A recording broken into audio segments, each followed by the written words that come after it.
we wake, hear the birds and see the sun. Side by side our fears are done. Oh, the good times just begun. Oh, we know what we have, let's hold on tight. Found what we're looking for in life. Call us crazy, but things are finally right. With you and I, the future is bright. Hi! Yeah, so this is a very spontaneous, special moment. We've been following our friends on Facebook, and you gotta rotate so the light's not so bad. So somebody else who has a land and sea craft who's decided that it's too much work for them has decided to sell it. GPS signal lost. And they're gonna sell it to us? Yes, and we made a deal to buy it. And so the only problem is it's 2,000 miles away. We're in Wickenburg, Arizona, and it's in Stillwater, Wisconsin. Yeah. Yes, and we need to pick it up on Friday, and it is currently Tuesday night. So That's a long drive for this guy. yeah, this guy, and This not only guy. that, but This girl has to stay in Wickenburg and work. But and this guy is gonna go to Wisconsin. not just that, but not only do I have to leave tomorrow morning, but I need to have tools and be prepared to tow this old situation all the way back that far. Yep. Yeah, it's not likely to work the entire way. This is an old trailer, old everything. We're very familiar with how they break down. Correct. So.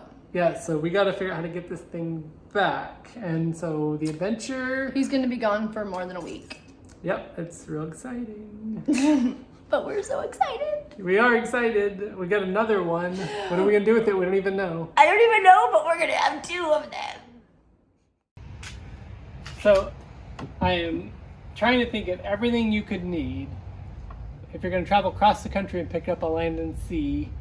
And luckily having one already helps a lot. So I'm just thinking about having some wire to repair trailer lights and stuff like that. And I've got some wire here, so I'm going to just pick out something and throw it in the truck. But most importantly, I don't presume that the trailer has any sort of sway control, and we're going to want that. We're going to take that off of our current one. Sorry about the wind, guys. It's kind of windy right now, but this is part of the moment. So I've already started to do this. And so these are for the sway control hitch. We're going to bring the whole thing, and we can just bolt that right on. That way, we save the cost. This is kind of a weird way to hold a spare tire on. I could have thought of something better, huh? Oh, it's pretty, Guess it. Sorry, guys. It's so windy.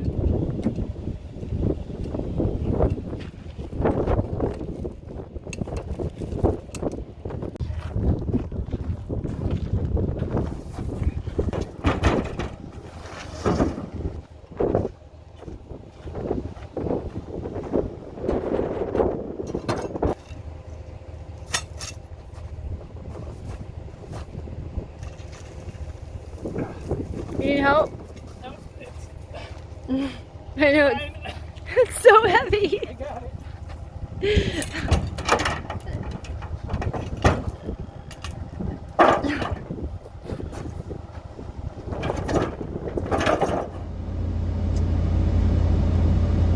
So the great adventure begins. We're sitting in the driveway. First minutes of a great journey across the United States to see our new land and sea craft. And we'll try to keep you updated on the whole trip, how it goes. The more exciting part, of course, is going to be arriving there. Not really, hopefully a difficult trip, not towing anything. Head south on West Penn Lane toward Growler Road. There's Resurrection there. Resurrection's going to have a sister.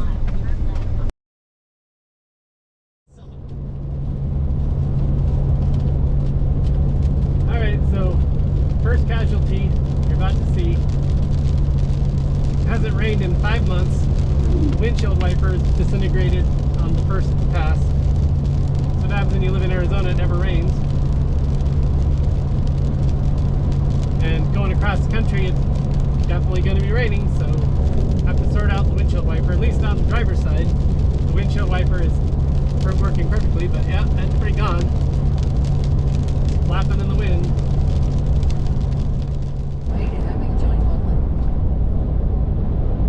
So, Camp Verde. One of the first milestones. About ready to climb the mountain up in the Flagstaff.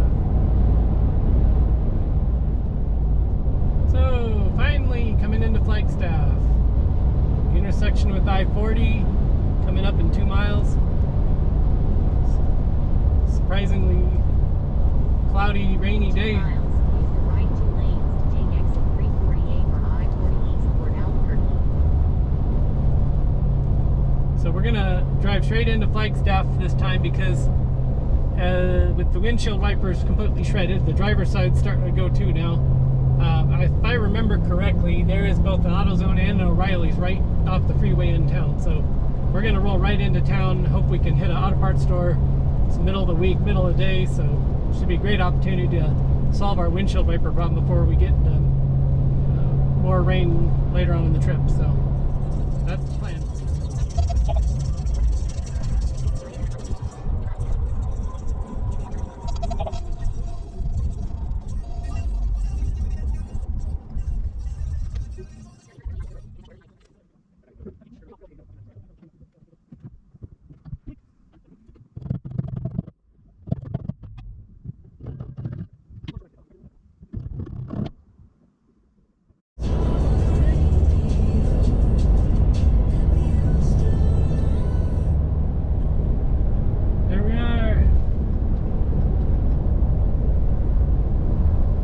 Mexico.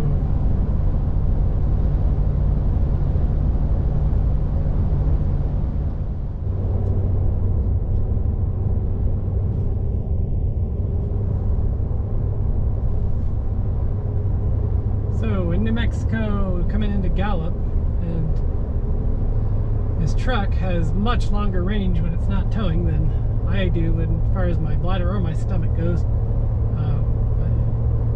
Getting toward lunchtime and I'm getting pretty hungry, so don't really need gas, but I'm thinking that if gas is convenient, it might not hurt to just top off. I'm stopping to get food anyway. If I fill up here, Jesus, truck could probably make it to Oklahoma, so we're gonna go for it. Find a little something to eat, maybe a little gas.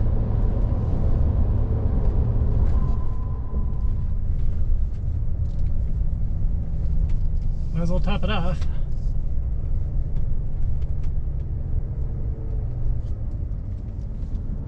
So driving across on I-40 across New Mexico, construction after construction after construction, and it seems like every time I've driven across New Mexico over a period of years and years and years, probably 20 years more, it's always under construction, and yet the roads are always terrible. It doesn't make any sense, but anyway, construction. I feel like we're spending about half of New Mexico going 12 miles an hour. So here we are, Albuquerque.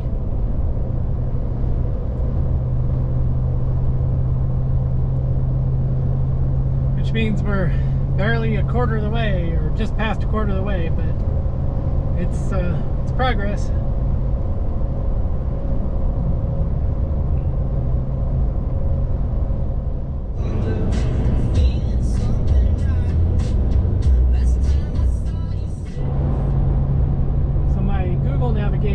Seems to think that this little highway here is the preferred way to go.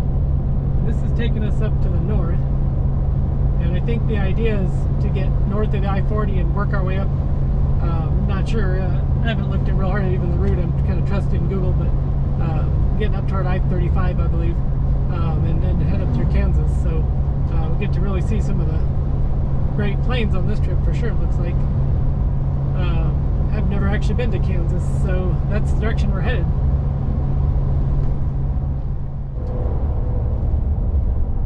There it is.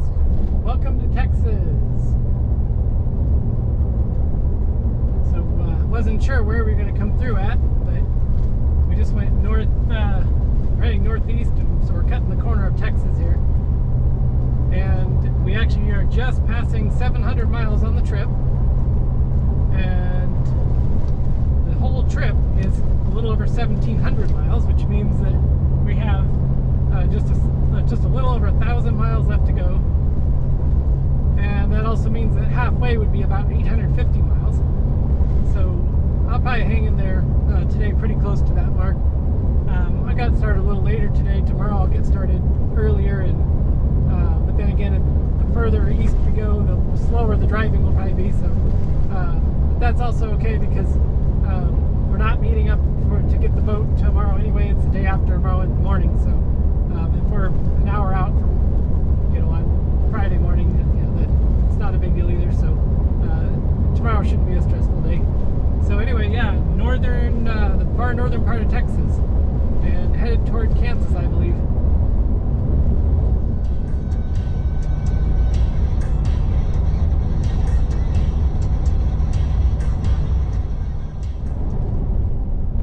So we're in a little town in North Texas,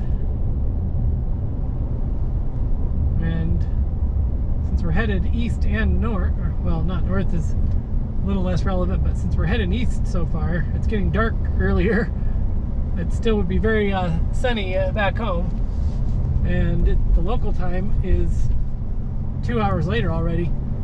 So I'm kind of thinking to start to get more on the local time zone here, and maybe look for a place to stay and get a fresh start tomorrow. It's a cute little town. I honestly don't even know what town it is yet. Okay, so this little town is Dalhart, Texas.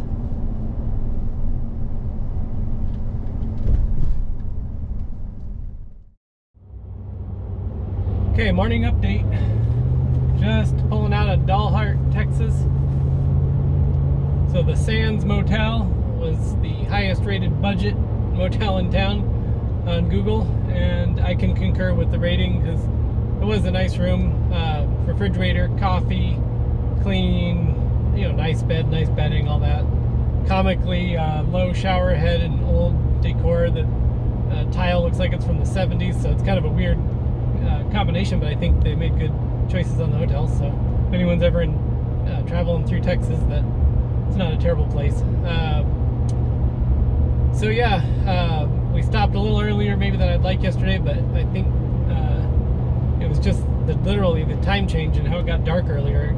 I was feeling pretty tired, and it was late locally when we got in, so we're kind of adapting to the time zone. So this morning we're starting off on the new time, which means we're starting at 8 o'clock again in the morning. I would have wanted to start earlier, but that's 6 o'clock for me local time. So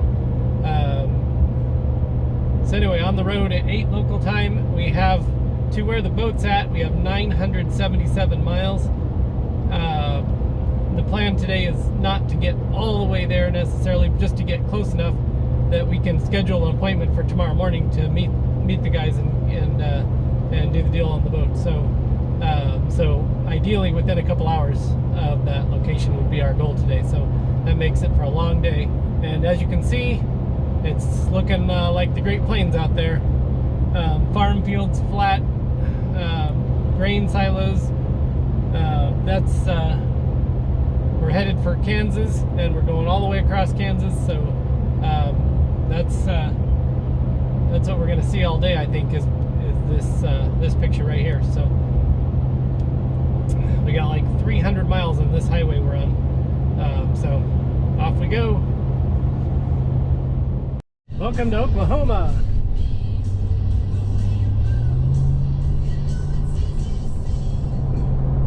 All right, any moment now. We're looking for the next state line.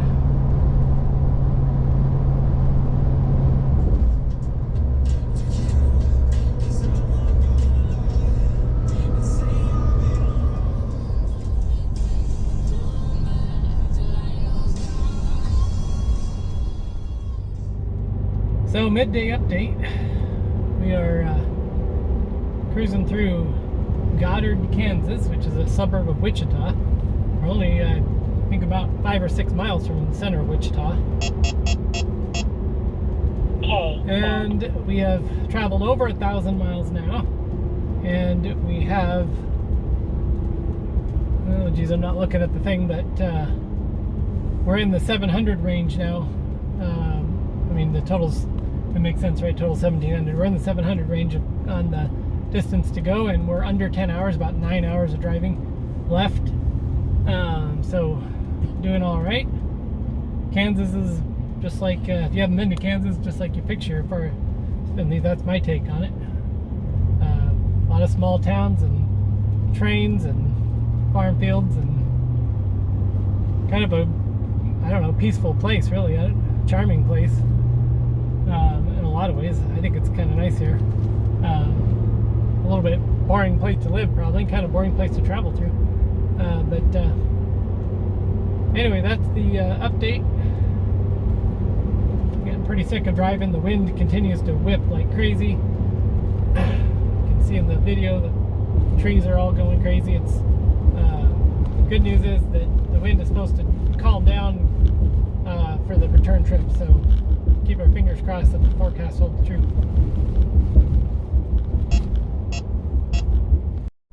Here's a view driving through Wichita.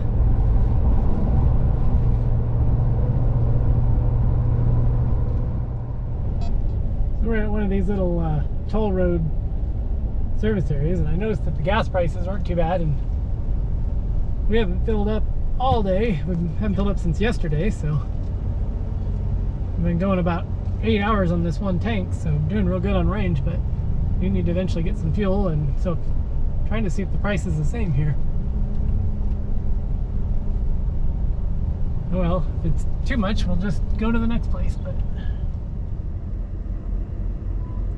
hi there, Bob. This is Jacob Stoddard. I'm on the way up to pick up the boat, and I was going to just ask you a couple questions about the bill of sale, title on the trailer, that kind of stuff.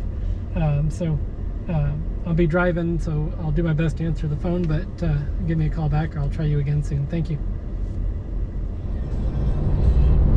Alright, so little update. We started asking,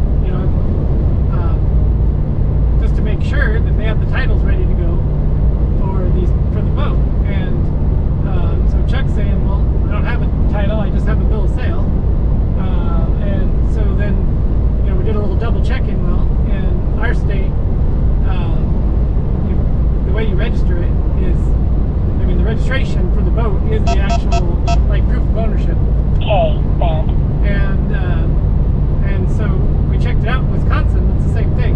When you register the boat, that is your proof of ownership. So if it's been registered in Wisconsin, if you've had it registered, you go back and get a copy of that, even if you lose it. So, but that's what you need to register it, both in Wisconsin and in Arizona. And without that, the bill of sale won't get it done for us, probably. So potential glitch. If we can't register the boat, we can't use it, obviously. So, and the same thing with the trailer. We're trying to verify they have title to the trailer. They're giving me some story about it was in storage and the documents were lost. Well, lost documents aren't a problem. If it's been registered, you can go back and get a new title. So we just need to know that they can do that. So I'm still driving north, but we're really starting to wonder if what's going on with title. If we can't get a title to these things that we can actually use and register them for ourselves, then this is a pointless trip. So anyway, that's where we're at. Still going to drive north for a while, but we're hoping to hear back from these guys.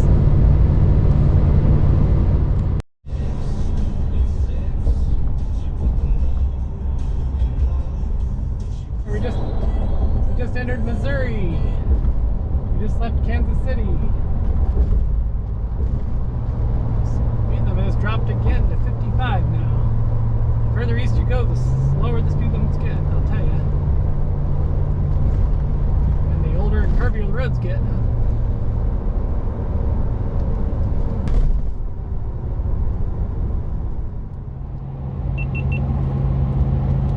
Okay, so update. Getting toward the end of the second day here.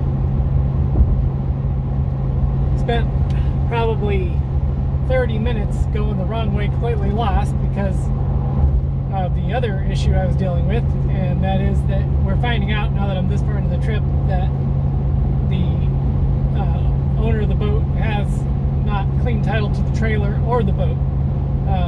He's only furnishing a bill of sale. That's not enough to do anything as far as registering the trailer or the boat. So then it's kind of up in the air. I mean, do I even keep driving? I got 6 more hours to get there.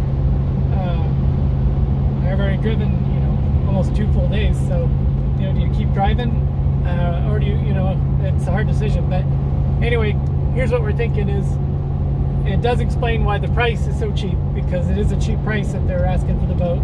We're willing to deal with some challenging title issues because of the cheap price. Because I think eventually we'll sort out the title, but we don't want to trailer it across half the country with no registration on the trailer. So the plan at this point is to see if we can't get registration on the trailer and get it back to Arizona and deal with the boat title issues. But so anyway, the reason I ended up lost is because while I was trying to get into my email on my computer, I tried to turn on my hotspot. I inadvertently turned off mobile data on the phone, so my navigation started sending me in circles, and I got frustrated, and with that, of course, finally figured out what the problem was. So I ended up dealing with that, back on track, about 6 hours away from final destination. Not planning to get there today.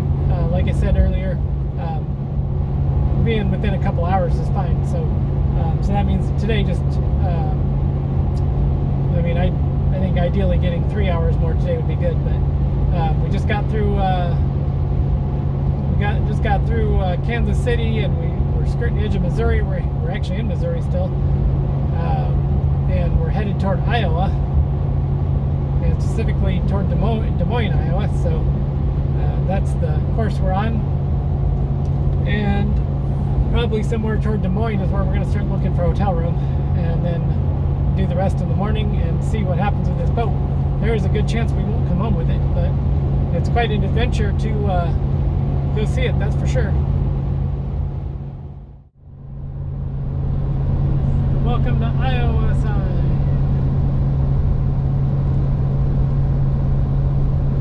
There it is, another state down.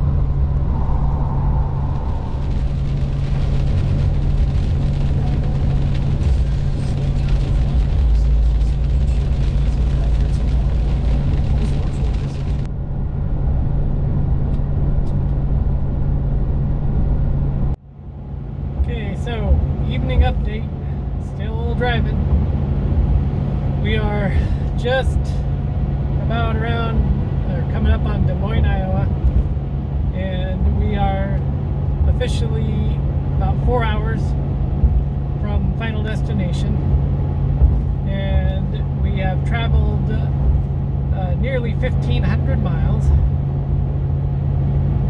and my back is definitely sick of it.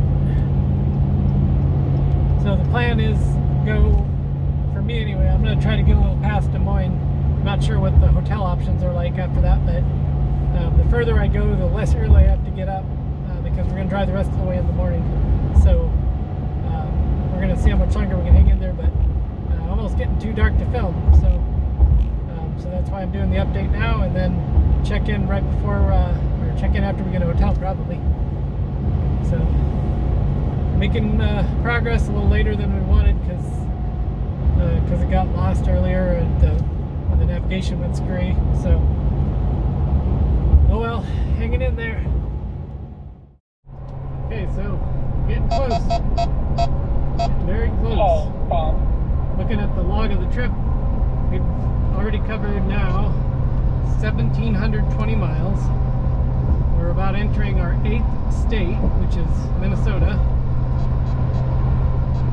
Mileage on the truck has come back down to what's average for this truck at highway speeds, high speeds, near 80 miles an hour, 17.2, so about what I expected. Drive time says this trip so far has been 26.5 hours. Can't even imagine that really the trip's only beginning, because pulling that boat back is the real adventure of this trip. Geez, I'm tired of driving already, but it's okay. First things first, the plan is see if we can get any sort of temporary registration on the trailer. If we can't get legal registration of any kind on the trailer, that may jeopardize this whole thing, but that's the plan right now. So we're within an hour of meeting them at the boat. The only stop I have to make is at the bank. I never did get any cash. I'm going to go ahead and have the cash on hand in case we make a deal on the boat. So we're going to hit the bank, and then we're going to meet up and see this boat for the first time.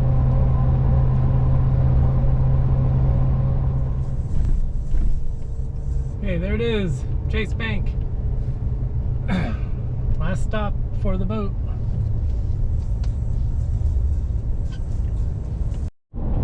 So we're in Stillwater, and we're just about to cross the river into Wisconsin.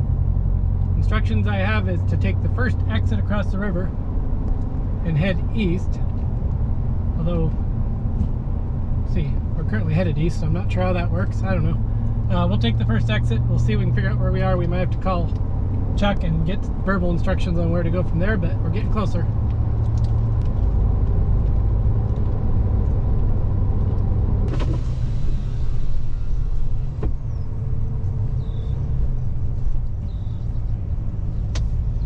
Hey there! Oh, me, you're almost done with your long drive. Yeah, finally. Where'd you stay last night? I actually stayed just north of I don't know. Somewhere. Somewhere. You're too tired. All right, come on. All right. Somewhere. Here we go. We're gonna have our first look at her.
Does have an air conditioner up there, doesn't it? And a duck box.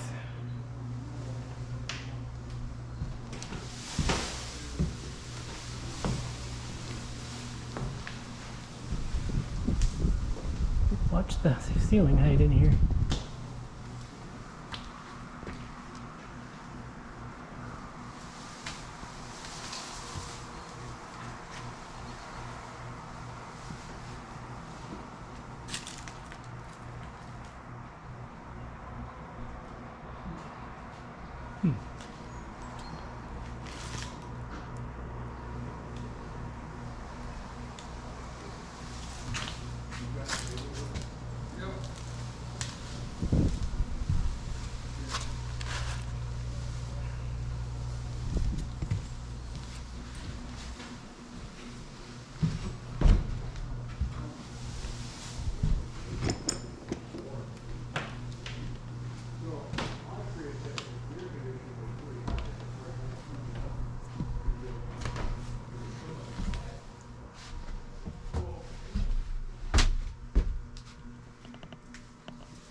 something with the trailer or both.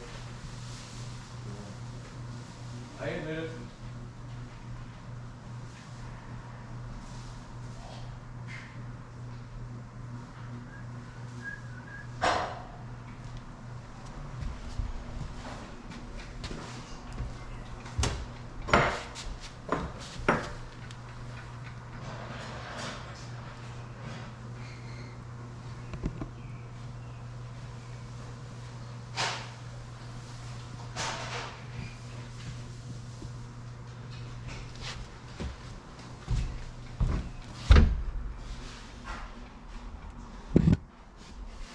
Interesting. Looks like hydraulic steering.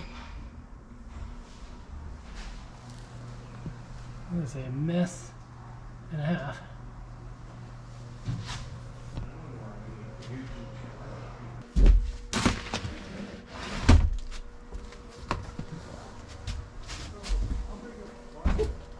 Alright, we're just trying to have a look at the water heater. Water pump's missing. Water heater looks to be pretty well intact though.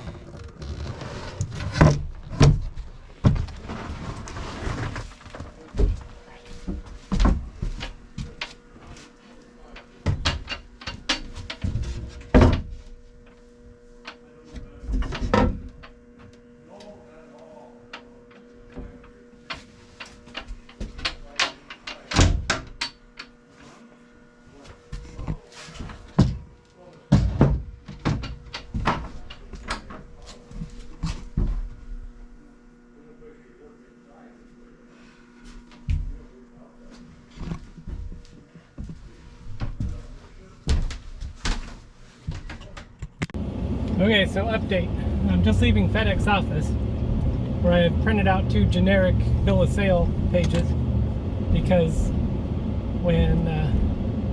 because all they have is, you know, handwritten on the back of an envelope bill of sale kind of thing. So no titles of any kind and handwritten bills of sale. So I don't know. This is looking a little sketch. They say that the boat is even pre having any sort of identification number, so there's no hull number. And I looked and I can't find a hull number on this boat. Now I know our boat has a hull number and it's a 73 and this is a 72. So that's sketchy too. So little research. We probably will be able to get the boat registered with bills of sale even without a hull number. They'll just assign it a hull number. The trailer, on the other hand, we're finding out that there's probably no way ever to get that trailer registered without a title, because whether it's from California, which is where it is from, or whether it's in Wisconsin or Minnesota where it is, there's legally speaking, there's nothing that can be done for that. For us, it's pretty much the trailer's a throwaway, which the trailer's old as heck anyway. You know, I don't know that, it should be along for this world anyways, but still, the trailer is not a value in this boat. The boat's in pretty rough shape. Hasn't been on the water in a long, long time. It is real cheap, and, you know, that's why it's cheap. So we're still considering it, and considering a trailer write-off, and then figuring that we'll, make a long-term project of the boat. Primarily because it has diesel engines, and we really wanted a land and sea craft with diesel engines. That was something we were really interested in finding, and so that makes it worth it to us given all the drawbacks. But anyway, the last thing though that we got to look at is I can't safely tow that big of a boat without my weight distributing sway control hitch, and I'm wondering with the sway or with the surge brake setup that's on that trailer, if there's any way I can tow it with my hitch. So that, I think right now, is the point that's going to decide whether we get this boat or we don't. If I can't safely tow it home, it doesn't even matter the rest of it. But I'm not that worried about towing it home without registration, because it actually still shows permanent California registration on the tags. So you know, as far as no one's going to pull you over for that, they're just going to assume it's still got the permanent registration that's been running on the boat for years. And so anyway, that, you know, that, I don't know how valid that is, but I don't think I'd get pulled over driving it home. So at least we could get it home. But we're going to see if we can even tow the thing and then find out if this adventure continues or not.